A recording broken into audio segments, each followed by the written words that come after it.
¿Cómo andan, queridos filósofos, queridas filósofos, amantes de la sabiduría, amantes del buen vivir? Tenemos que trabajar hoy con la segunda parte del gran pensador Friedrich Nietzsche. No tenemos tiempo para ver el gran desarrollo de su pensamiento. Es un pensador al estilo de Platón, al estilo Aristóteles, que tienen varias etapas en su pensamiento e incluso, al igual que Platón, por ejemplo, tiene la grandeza de haberse en algún punto autocriticado y aplicado la filosofía del martillo no solo para la cultura moderna de finales del siglo XIX, sino también para su propio pensamiento. Por eso, sin más, lo que vamos a ver hoy es la genealogía de la moral, uno de sus grandes últimos escritos, en el cual va a resumir la idea de una extramoral, la necesidad de pasar de la etapa decadente de la moral desde Sócrates en adelante a una etapa de extramoral a la moral del superhombre, o mejor dicho, de la extramoral del superhombre, lo que está por fuera, más allá de la moral. Ya vamos a ver de qué se trata esta cuestión. Sin perder más tiempo, voy a hacer una breve introducción a este texto, no siguiendo el índice con el cual está escrito, sino algunas ideas principales para ir desarrollándolo, y el que quiera obviamente puede acercarse y leerlo. Vayamos entonces a seguir desarrollando esta cuestión. Friedrich Nietzsche, como bien sabemos, es un pensador que ha sido catalogado como maestro de la sospecha. ¿Por qué? Porque ha intentado introducirse en los fundamentos de la historia moderna y de la cultura moderna, y por lo tanto ha destruido esos fundamentos porque dice que en el fondo era una dictadura de la verdad, una dictadura del bien que había impuesto Parménides, Sócrates, Platón, Aristóteles, el cristianismo en adelante. Y en algún punto era una decadencia porque impedía la vitalización, el desarrollo vital del ser humano en su mera existencia. Como ya les dije, una de las cosas que ha hecho grande también a Nietzsche ha sido la capacidad de autocriticarse a sí mismo, y si bien hay varias etapas, posiblemente podría ser dividido en 4 grandes etapas el pensamiento de Nietzsche. Vimos con el nacimiento o el origen de la tragedia, la primer parte o el primer desarrollo de este Nietzsche en su primera síntesis, y ahora vamos a ver el último Nietzsche, que tiene que ver con la ontología de la moral, o la genealogía, mejor dicho, de la moral. Ya dijimos que Nietzsche había planteado la idea de que Sócrates, o con la idea de la verdad, la idea del bien, y con Platón y con Parménides anteriormente, en algún punto se había empezado a gestar la historia de la ontología, que para él no era más que una historia instaurada, una historia ficticia que le había permitido, por medio de una racionalidad a la gente de su época, poder haber podido pensar la realidad. Pero esa racionalidad no es la única que existe, ni es la más auténtica. Por eso él va a desarrollar en la genealogía de la moral 3 etapas relativas a lo moral: una etapa premoral, una etapa moral y la etapa que él propone como salida de esa decadencia, que es la etapa extramoral, la, entre comillas, moralidad, si se la puede llamar así, del superhombre, o la forma o el estilo de obrar y de vivir del superhombre. En esta obra, La genealogía de la moral, Nietzsche desarrolla la historia del pensamiento ontológico moral occidental de una forma distinta a la totalidad de los pensadores de su época. Es una obra en la cual ratifica con todo el peso de su argumentación y su martillo que con Sócrates empezó la desvitalización de la humanidad a través de la instauración de la dictadura de la verdad, y con ella la dictadura del bien. Para Nietzsche, el camino de la verdadera moral debía dar lugar a una etapa extramoral, con fundamentos teóricos en una época arcaica o premoral. Estamos hablando del siglo XII, siglo XI a.C., la época de los héroes griegos, Aquiles, por ejemplo, lo que termina transcribiendo Homero o poniendo por escrito Homero, ¿no? Frente a la etapa moral socrática con origen metafísico en el pensar de la línea parmenidia, platónica y aristotélica, que, como ya dijimos, es decadencia. Hay que buscar en el trasfondo de esta etapa moral decadente cuál era la verdadera moral para poder dar el salto, o sea, mirar al pasado para poder dar un salto al futuro y vivir realmente en la moral que corresponde. Es un volver a las fuentes de la moral, pero para superarla, no para quedarse en lo mismo de la etapa premoral. Pasemos sin más a la obra. Y como ya dijimos, Nietzsche va a dividir la historia de la moralidad, la historia de la forma de vivir según el bien, según 3 etapas. Y va a decir que entre la primera etapa y la segunda, la etapa premoral y la etapa moral, decadente, parmenidia, socrática, platónica, hasta finales del siglo XIX, hasta finales de la modernidad, en el fondo lo que sucede entre estas 2 etapas es una transmutación de valores. Es decir, lo que era considerado valioso en la etapa premoral pasa a ser considerado de alguna manera un disvalor en la etapa moral. Y lo que en el fondo era un disvalor en la etapa premoral pasa a ser un valor en la etapa moral. Se hace una transmutación, se invierten los valores entre la etapa premoral y la etapa moral. Para no perder más tiempo, en esta etapa premoral, ¿qué era el bien? Y por lo tanto, en contraposición, ¿qué era el mal? ¿Qué debemos entender por bueno en el siglo XII, siglo XI a.C., en la Grecia antigua, en la época arcaica, en la época de los héroes griegos? La respuesta es la siguiente. ¿Qué es lo bueno? Lo que tiene más potencial vital. Y en pocas palabras, lo bueno es lo que es bello y al mismo tiempo lo que es fuerte y noble. Cuando hablamos de noble, se nos tiene que venir a la cabeza la idea de nobleza, aquella singular o particularidad que tiene alguien o algo que lo hace aventajar a los demás. Lo honroso, lo estimable, lo opuesto a lo deshonrado y a lo vil. La primera de estas características de lo bueno, lo bello, era comprendido por dicha cultura como lo que guardaba proporción perfecta en sus formas. De hecho, los griegos eran grandes artistas y uno lo puede seguir viendo en sus obras de arte o en las ruinas de esas obras de arte que siguen existiendo en nuestros días. Lo proporcionalmente armónico. La segunda de estas características de lo bueno, ya dijimos que era lo bello, pero la segunda dijimos que era lo fuerte y lo noble, la calogaitía. Lo fuerte expresa la idea de lo que guarda poder y por cuya detentación, es decir, quien lo tiene, alguien se lograba imponer sobre los otros en la búsqueda de lo noble y lo bello. En contrapartida, lo malo no podía ser, obviamente, por oposición, lo que no guarda armonía en sus formas y lo que no es valioso, lo que no se destaca de la mediocridad o de lo que no se destaca de la línea media, lo que no aventaja a los demás no era lo bueno. ¿Qué era lo bueno para los antiguos arcaicos griegos en la etapa premoral? Lo fuerte, lo noble, lo bello. Y en algún punto eso, si lo tendríamos que traducir en pocas palabras y en simples palabras, lo que aventajaba a la línea media, lo que sobresalía sobre esa línea media en los aspectos que ya dijimos. Y lo malo justamente era estar en el medio, estar a la misma altura de los demás. Un resabio de este pensamiento premoral todavía lo vamos a encontrar en la paideia, en la idea de educación, en la propuesta educativa platónica de la República. En esta obra, Platón va a proponer que aquellos que tienen que gobernar la polis, y sobre todo los jóvenes, hay que formarlos en las artes, lo bello, y hay que formarlos en la gimnasia, lo fuerte, lo noble. Pero Platón ya es parte de esa historia decadente que cree que existe una verdad y que cree que existe un bien, y por eso de alguna manera es desechado su pensamiento desde la perspectiva de Friedrich Nietzsche. En síntesis, podríamos decir que para Nietzsche la verdadera etapa moral de la humanidad fue aquella que identificaba lo bueno con lo noble, es decir, lo fuerte y lo bello, y lo malo con lo poco valioso, lo que no se destacaba por encima del resto.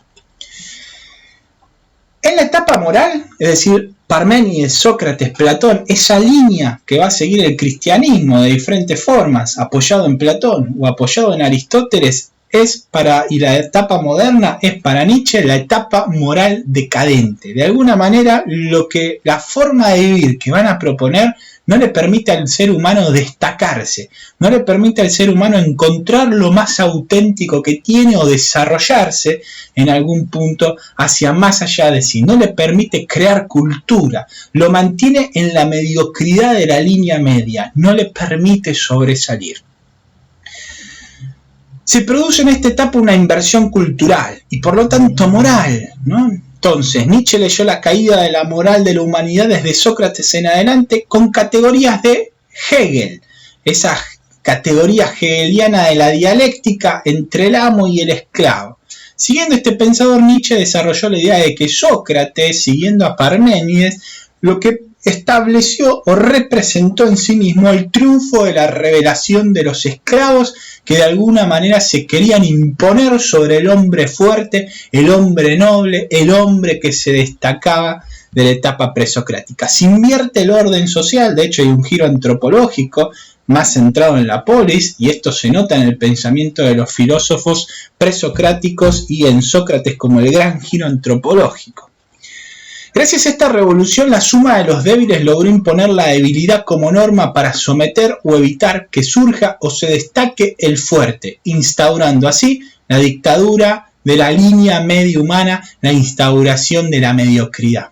Un ejemplo, podemos referir en este sentido, es el siguiente: ya en una guerra no somos Aquiles, sino hoplitas. La fuerza ya no reside en el que se destaca por encima del resto, sino que la fuerza se remite simplemente a la falange, a un cuerpo que coordinado se sabe defender mutuamente y se protege.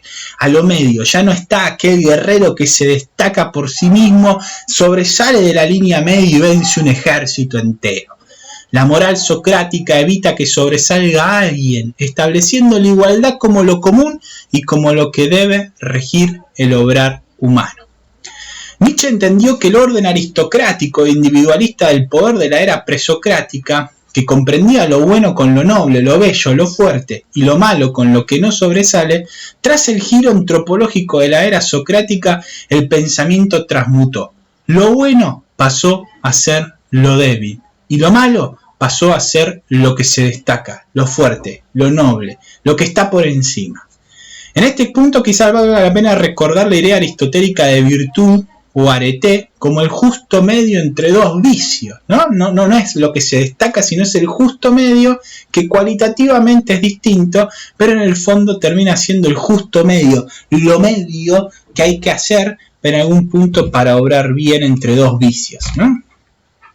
En categorías dialécticas de Hegel, la revolución de los débiles logró imponerse sobre la cultura de los fuertes, a fin de que los fuertes no se destaquen más por encima de los débiles.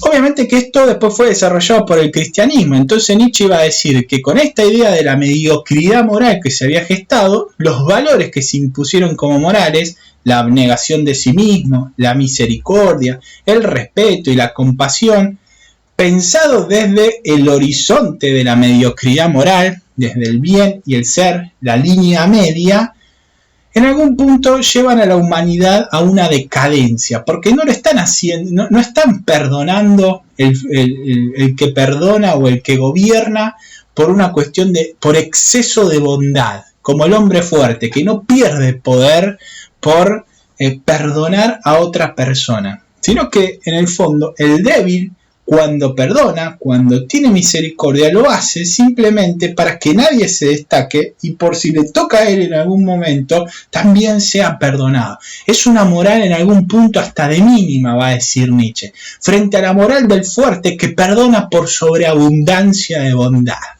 De hecho, si uno se pone a pensar desde la teología, el pensamiento con relación a Dios, la misericordia divina, es la del hombre fuerte. Dios perdona por exceso de bondad. Y así es la idea que Nietzsche tiene por detrás. Por eso, decir que Nietzsche en el fondo era un ateo o decir que Nietzsche en algún fondo busca romper con el catolicismo es una idea falsa.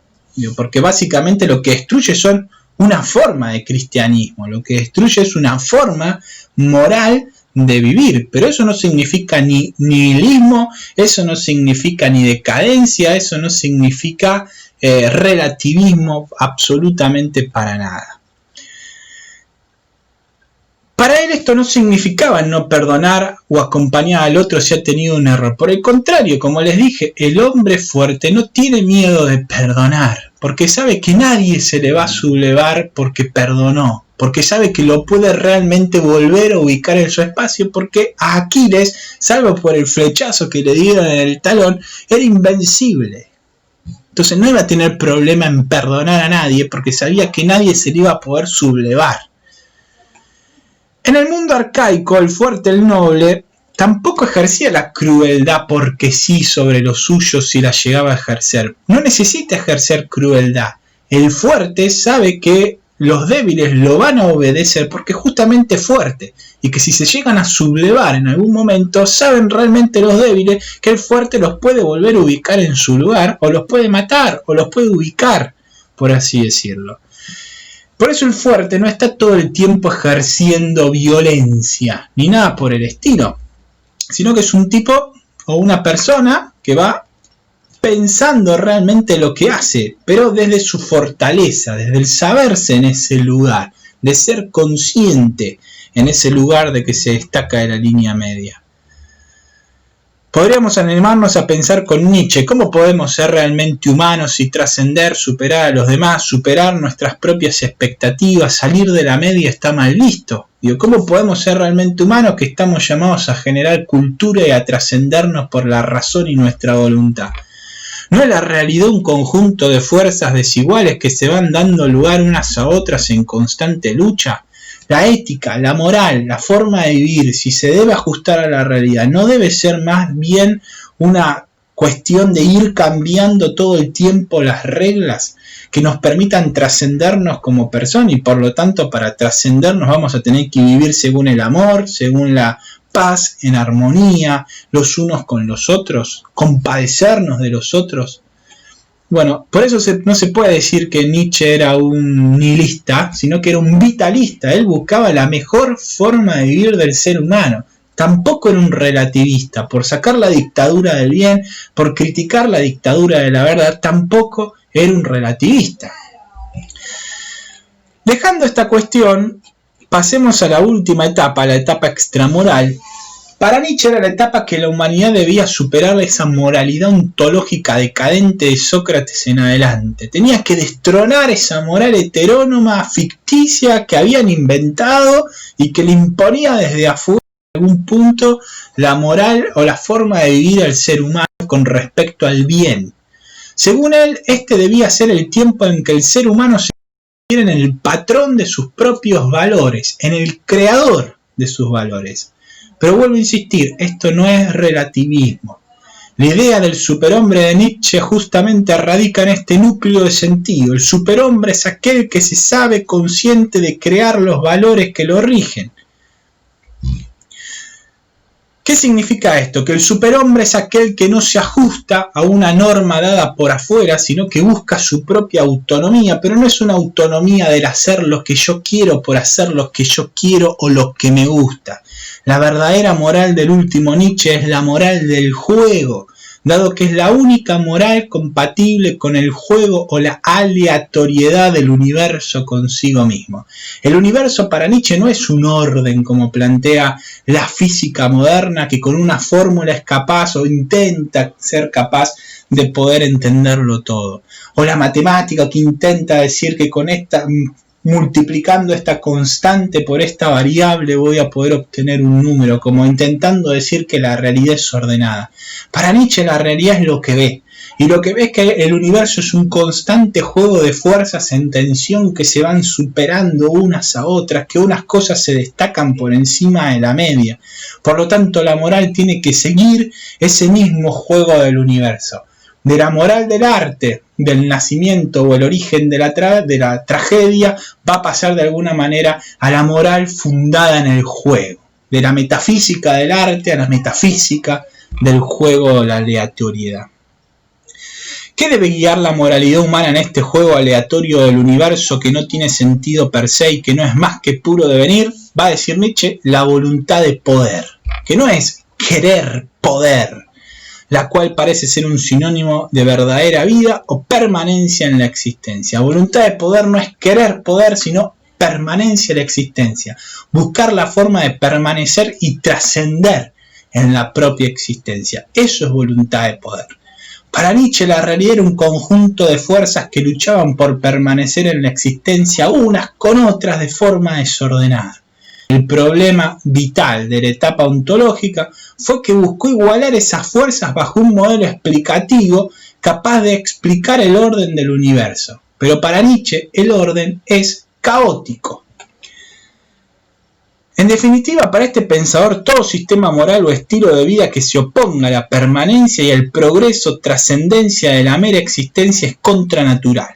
Y por el contrario, todo aquel sistema que favorezca que el ser humano se trascienda a sí mismo, que crezca como persona, que haga cultura, en el fondo está a favor de la vida. Heráclito, para Nietzsche, lo entendía muy bien.